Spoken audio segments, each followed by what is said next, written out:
3 minutes. Thank you, Mr. Chairman and Madam Speaker. I rise in support of the resolution on regulations and jobs. In particular, I'd like to discuss the USDA's Grain Inspection, Packers, and Stockyard Administration, or GIPSA, proposed rule governing livestock and poultry marketing practices. This proposed rule should be carefully considered for its unintended consequences, particularly for those it's supposed to protect, livestock producers.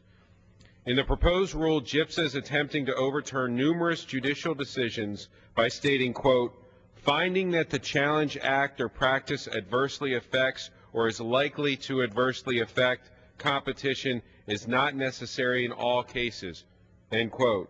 In other words, a plaintiff would no longer have to show actual harm when challenging a packer's activity.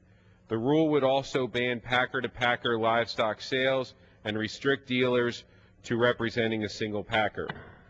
While intended to strengthen the cash market, these changes are likely to actually disrupt orderly market transactions.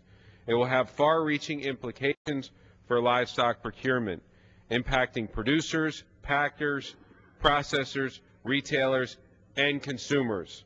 It far exceeds congressional intent in the 2008 Farm Bill, lacks a credible economic analysis, and is the result of a flawed regulatory process. A subcommittee hearing last year demonstrated that concerns are widespread in the livestock community and concerns are bipartisan here in Congress.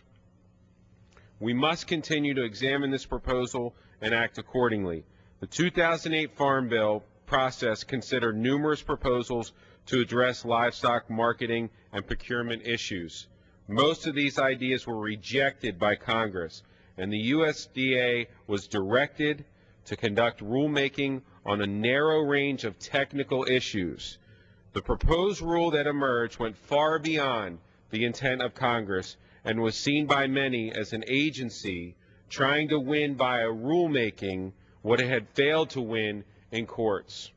The USDA determined that this was not a significant rule, even though observers assert that it will incur costs beyond the $100 million threshold for a significant rule. Therefore, no comprehensive economic analysis accompanied the proposed rule.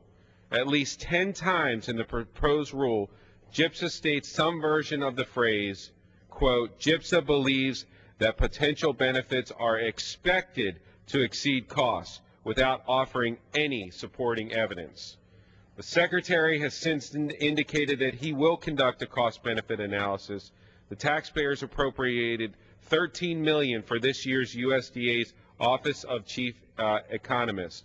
That office should have performed an analysis before the rule was proposed, so it could have been available during the comment period. Gentleman's time has expired. Mr. Chairman, I request 30 more seconds. I would yield to the gentleman from Florida an additional 30 seconds. Gentleman's recognized for 30 seconds. Thank you, Madam Speaker. Concerns about this bill are broad and bipartisan. Members of both parties have raised questions about the scope, process, and intent of this rulemaking. The American people spoke in November to avoid these kind of Washington insider bureaucratic nightmares. Our work on this rule is far from complete, and we must continue to our efforts. Therefore, I rise in support of the resolution. Thank you, Madam Speaker.